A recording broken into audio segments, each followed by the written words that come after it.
جب جب نیکی کی بات آتی ہے تو ہماری طبیعت میں سستی پیدا ہو جاتی ہے، ہم کاہلی کے شکار ہو جاتے ہیں، اور ہمارا حال یہ ہوتا ہے کہ معاذ اللہ عبادت بھی ہمارے اوپر ایک بوجھ سی محسوس ہونے لگتی ہے۔ اللہ نے چاہا کہ اس کے بندوں کی زندگی میں انقلاب پیدا ہو اور ان کا تعلق اپنے معبود برحق سے پرفیکٹ ہو جائے، تو اس نے عبادتیں بھی فرض کی اور ساتھ ہی ساتھ سال میں ایک ایسا مہینہ عطا فرمایا جس مہینے میں شیطان کو قید کر کے پروردگار اپنے بندوں کے دل کو اپنی عبادت کی طرف مائل فرمایا۔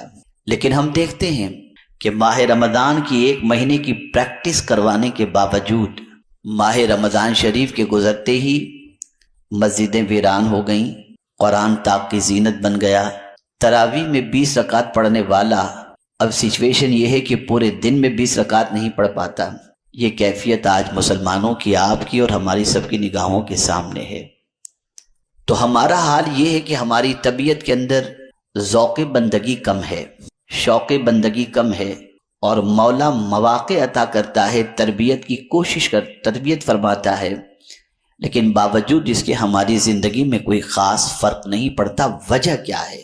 ہم کیوں عبادت نہیں کر پاتے؟ اور جب کسی ولی کی زندگی کو پڑھتے ہیں تو ہماری عقل دنگ رہ جاتی ہے کہ وہ صرف اشراق و چاشت یا 5 وقتہ نماز کے پابند نہیں ہوتے تھے، بلکہ ان کی کیفیت یہ ہوتی تھی کہ وہ رات کو 1,000 رکعت نفل پڑھتے تھے۔ ان کی کیفیت یہ ہوتی تھی کہ 3 دن کے اندر پورا قرآن ختم کرتے تھے۔ انسان ہم بھی ہیں، انسانوں میں ہم بھی رہتے ہیں، لیکن یہ کیسے انسان تھے کہ ان کے اندر یہ جذبہ عبادت تھا، اور ہم کیسے انسان ہیں کہ ہماری زندگی میں جذبہ بندگی نہیں ہے؟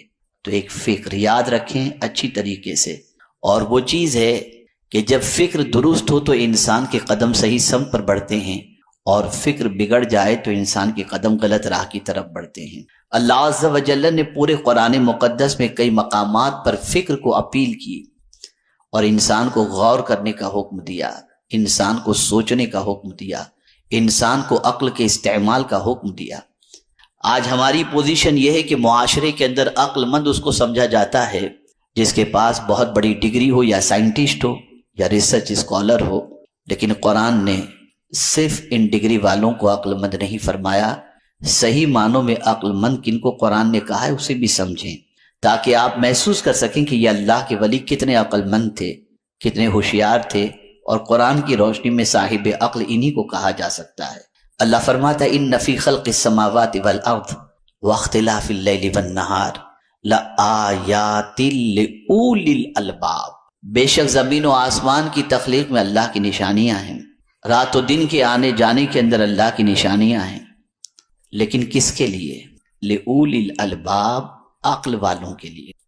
ایک سائنسداں کہہ سکتا ہے کہ میں عقل والا ہوں، میں ان چاند و سورج کے بارے میں تحقیق کرتا ہوں، سورج کی شعاؤں کو گرفتار کرتا ہوں، اور اسی کے ساتھ ساتھ جو ہے رات و دن کے آنے جانے کے بارے میں غور کرتا ہوں، اس لیے میں عقل مند ہوں۔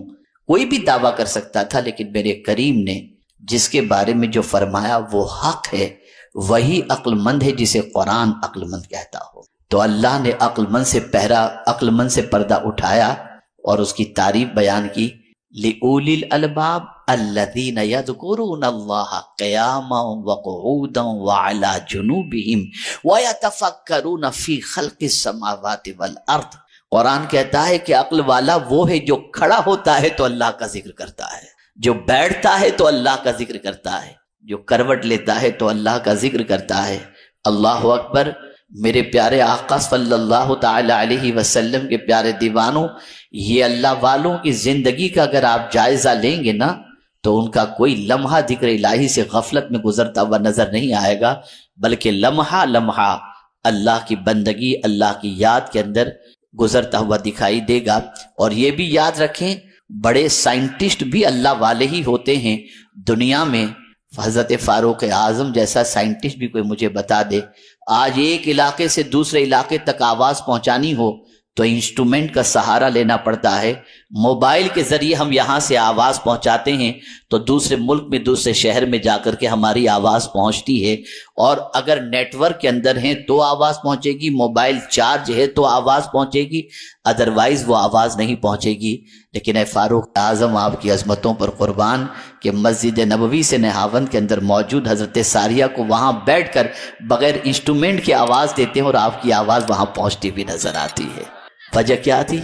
وہ عقل والے تھے، اٹھتے تھے تو اللہ کا ذکر، بیٹھتے تھے تو اللہ کا ذکر، کھاتے تھے تو اللہ کا نام لے کر، اور کروٹیں بدلتے تھے اللہ کا ذکر کرتے ہوئے۔ تو مجھے آج جو بتانا ہے وہ خاص طور پر یہ ہے کہ یہ جذبہ پیدا کیسے ہوتا ہے، کسی فکر کی بنیاد پر، کسی تصور کی بنیاد پر۔ جب فکر اس قسم کی بن جائے گی تو عبادت کا جذبہ پیدا ہوگا، اور جب فکر ہماری بودی ہو جائے گی عبادت کا جذبہ نہیں ہوگا۔ میں نے جس آیت کی تلاوت کا شرف حاصل کیا ہے اس میں اسی فکر کو قرآن مہمیز دے رہا ہے، اور قرآن اسی فکر کو ابھار رہا ہے۔ فَمَنْ كَانَ يَرْجُو لِقَاءَ رَبِّ، جو اپنے رب سے ملنے کی امید رکھتا ہو۔ اگر آپ کہیں کہ میں تو امید نہیں رکھتا، تب بھی آپ کو رب سے ملنا ہے، کیونکہ ظاہر سی بات ہے کہ مریں گے تو سب، اور ہر مسلمان، کہیں بھی کوئی مسلمان مرتا ہے تو ہم فوراً کہتے ہیں انا للہ و انا الیہ راجعون، بے شک ہم اللہ کے لیے اور اسی کی طرف لوٹ کر جانے والے ہیں۔ تو پلٹ کر اسی کی طرف ہم کو جانا ہے اور رب سے ملنا ہے۔ یہ تصور ہمارے ذہن سے نکل گیا کہ رب سے ملنا ہے، یہ سوچ ہمارے ذہن سے نکل گئی کہ رب سے ملنا ہے۔ ہم سمجھتے ہیں اس دنیا میں ہم مستقل رہنے کے لیے آئے ہیں، ہم مستقل رہنے کے لیے نہیں آئے، بلکہ اس دنیا کے اندر ہماری زندگی کتنی ہے ہم نہیں جانتے۔ ہم ٹیمپریری اس دنیا میں ہیں، کبھی بھی موت کا آہانی پنجہ ہمیں اپنی گرفت میں لے سکتا ہے، اور داعی اجل کو لبیک کہتے ہوئے ہمیں یہاں سے جانا پڑ سکتا ہے۔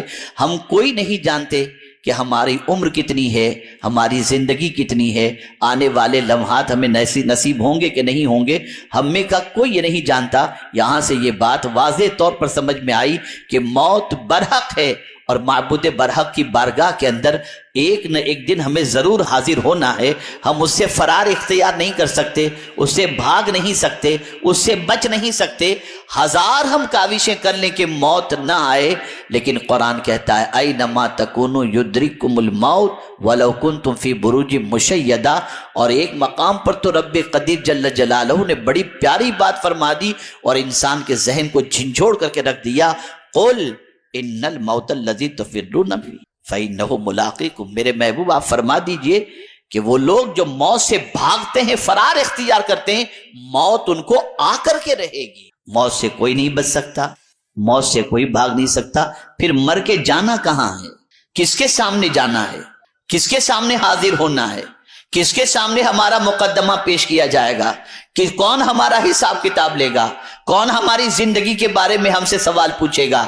وہ ہمارا اللہ ہے، وہ ہمارا پالنہار حقیقی ہے، وہ ہمارا معبود برحق ہے۔ ہم یہ تصور ذہن سے نکال چکے ہیں کہ پلٹ کر اللہ کی بارگاہ میں جانا ہے اور وہ ہم سے پل پل کا حساب لے گا۔ یہاں تک کہ مولا علی کرم اللہ تعالی وجہ الکریم ارشاد فرماتے ہیں کہ ٹھنڈے پانی کا بھی اللہ حساب لے گا۔ اور اس کو قرآن نے ایک اور مقام پر فرمایا ثم لتسألن یومئذ عن النعیم، پھر اللہ تعالیٰ تم سے سوال کرے گا قیامت کے دن نعمتوں کے بارے میں۔ خوب مزے لے رہے ہیں آج اللہ کی نعمتوں کا، لیکن ان نعمتوں کے بارے میں سوال پوچھا جائے گا۔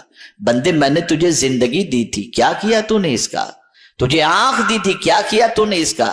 تجھے سانس عطا کی تھی، کیا کیا تو نے اس کا؟ تجھے ہاتھ اور پیر ہم نے عطا کیے تھے، کیا کیا تو نے اس کا؟ کون باپ آج ایسا ہے جسے سب سے زیادہ اس بات کی فکر ہو کہ میرے بیٹے کی ایک وقت کی نماز قضا نہ ہو؟ نہیں، پڑھا تو ٹھیک ہے، نہیں پڑھا تو کوئی بات نہیں، کوئی ٹینشن نہیں۔ بیوی نماز پڑھی تو ٹھیک ہے، نہیں پڑھی تو کوئی بات نہیں۔ بچی نماز پڑھی تو ٹھیک ہے، نہیں پڑھی تو کوئی بات نہیں۔ مجھے بتائیے، ہر چیز کے لیے آپ وقت نکالتے ہو اور اہل و عیال کا خیال کرتے ہو، نماز کے لیے کیوں خیال نہیں کرتے؟ ہونا تو یہ چاہیے کہ اللہ کا ایک مرتبہ کسی چیز کا حکم مل جائے تو وہ ہمارے لیے کافی ہے کہ اس کا ایک مرتبہ آرڈر مل گیا، ہمیں اس پر عمل کرنا چاہیے. لیکن جب قرآن پڑھتے ہیں تو عقل دنگ رہ جاتی ہے کہ نماز کے بارے میں اللہ نے ایک مرتبہ نہیں کم و بیش قرآن مقدس میں 300 مقامات پر فرمایا ہے اقیم الصلاۃ، نماز قائم کرو. خود بھی نماز پڑھو اور اپنے بیوی بچوں کو بھی نماز کا پابند بناؤ. میں آپ کو ایک سوال پوچھتا ہوں، کسی کے یہاں ملازمت کرتے ہیں، صبح 10 بجے کا ٹائم دیا، آپ بینک میں سروس کر رہے ہیں، کسی کمپنی میں سروس کر رہے ہیں، آپ کا ٹائم ہے 10 بجے کا صبح، آپ کو ڈیوٹی ہاورز بتا دیے گئے کہ 10 بجے پہنچنا ہے، 10 سے شام کو 6 بجے تک آپ کی ڈیوٹی ہے. تو رات بھلے جگے ہوں لیکن 10 بجے سے پہلے 10 بجے سے پہلے ڈیوٹی پر پہنچنے کی کوشش کر معلوم کر لیتے ہیں کہ راستے میں ٹریفک تو نہیں ملے گی، یہ وقت رش کا تو نہیں ہے، اگر ہے تو 10 منٹ پہلے نکل جاتے ہیں تاکہ ہماری ڈیوٹی کے ٹائم میں فرق نہ ہو. کتنے گھنٹے ڈیوٹی دیتے ہیں؟ 8 گھنٹے. میں ایک سوال آپ سے پوچھنا چاہتا ہوں، بچوں کے سلسلے میں آپ دیکھیے 7 بجے کی اسکول ہے یا 8 بجے کی اسکول تو ماں 6 بجے اٹھ جائے گی، بچے کے کپڑے پریس کرے گی، بچے کے جوتے پالش کرے گی، بچے کو تیار کرے گی، بچے کو ناشتہ کھلائے گی، بچے کو سب کچھ کرے گی، تیار کر کے بس اسٹاپ پر لے جائے گی، جہاں بس آتی لے جا کر بٹھا دے گی تاکہ اسکول کی بس نہ چھوٹ جائے اور بچہ اسکول میں لیٹ نہ. یہ ہم کر رہے ہیں. لیکن ایک سوال میں آپ سے پوچھتا ہوں، ایک مہینے کی سیلری آپ کو آپ کا باس یا آپ کی کمپنی کا مالک یا آپ کا سیٹ آپ کو دے گا. نہ آپ کے سیٹ نے آپ کو زندگی دی ہے، نہ آپ کے سیٹ نے آپ کو آنکھیں دی ہیں، نہ آپ کے سیٹ نے آپ کو زبان دی ہے، نہ آپ کے سیٹ نے آپ کو کان دیے ہیں، نہ آپ کے سیٹ نے آپ کو پیر دیے ہیں، نہ آپ کے سیٹ نے آپ کو کچھ اور دیا ہے، نہ آپ کے سیٹ نے آپ کو زندگی دی ہے، نہ آپ کے سیٹ نے آپ کو عزت دی ہے.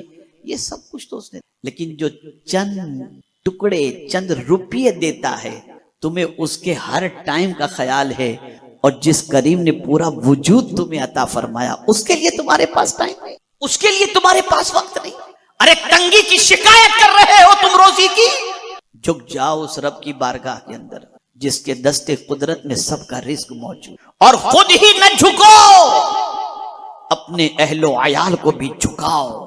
جب تم اپنے بیوی بچوں کو نماز کا حکم دو گے اور خود بھی نماز پڑھو گے، اس میں ہر چیز پر تم صبر کا دامن تھامے رکھو گے، تو اللہ فرماتے نحن نرزقک، ہم تمہیں روزی عطا کریں گے. خدا کی قسم، سیٹھ وعدہ کر کے مکر سکتا ہے اور خدا کا وعدہ حق ہے، اس نے جو فرما دیا وہ ہو کر کے رہے گا. تمہیں سیٹھ کے وعدے پر بھروسہ ہے، خدا کے وعدے پر نہیں. کتنے ماں باپ ہیں جو اپنے بچوں کو نماز کے سلسلے میں سختی کرتے ہوں، پیار سے محبت سے ڈرا کر سمجھا کر بجھا کر نماز کا پابند نہیں. جوان بچے ہو گئے اور انہیں پاکیزی پاک رہنے کے مسائل بھی نہیں معلوم، نماز کے مسائل بھی نہیں معلوم، کچھ جمعہ کو جاتے ہیں جیسے تیسے بس 2 رکعت پڑھ کر بھاگ آئے. بس قرآن کے اس اسلوب پر قربان جائیے کہ اللہ نے صرف یہ نہیں فرمایا کہ تم نماز پڑھو، وَأْمُرْ أَهْلَكَ بِالصَّلَاةِ، اپنے بیوی بچوں کو نماز کا حکم دو، اہل و عیال کو نماز کا حکم، تو خود بھی نماز پڑھو، اپنے اہل و عیال کو بھی نماز کا حکم دو. تو اللہ فرماتے اس کے بعد کیا فرماتے؟ لَا نَسْأَلُكَ رِزْقًا، میں تم سے روزی تھوڑی مانگتا ہوں، میں تم سے نہیں مانگتا، بلکہ اللہ فرماتا ہے نحن نرزقک، ہم تم کو روزی عطا کریں گے. ارے آپ مجھے بتاؤ یہ کیسے ممکن ہے کہ بندہ خدا کی بارگاہ میں سر جھکا کر عاجزی کا اظہار کرے اور میرا مولا اسے بھوکا رکھے؟ ارے بندہ تو جھک تو جا اس خدا کی بارگاہ میں، مولا تجھ پہ رزق کے دروازے کھول دے گا. اور آج کاروبار ہی کے لیے آدمی نماز چھوڑ دیتا ہے. ارے بہت سیزن ہے، بہت کسٹمر کا ٹائم ہے، بہت گھراکی ہے، جاؤں گا تو یہ کسٹمر چلا جائے گا. نادان، جس نے تیرے دروازے پر کسٹمر بھیجا ہے تو اس کے دروازے پہ چلا جا. یہ ایک بھیجا ہے تو اس کے دروازے پہ جائے گا تو وہ 10 بھیج دے گا تیرے، لیکن تو اس کے دروازے کو بھول گیا اور تو نے آنے والے گاہک پر بھروسہ شروع. تو نماز کی اہل و عیال کو نماز کا پابند بناؤ. کوئی بچہ، کوئی گھر کا فرد بے نمازی نہ ہو. ایسا نہیں ہاں بس مولانا ابھی 4 وقت کی تو بچے نے شروع کیا ہے، دعا کریں 5 وقت کی بھی ہو جائے. نہیں، 5 وقت کی نماز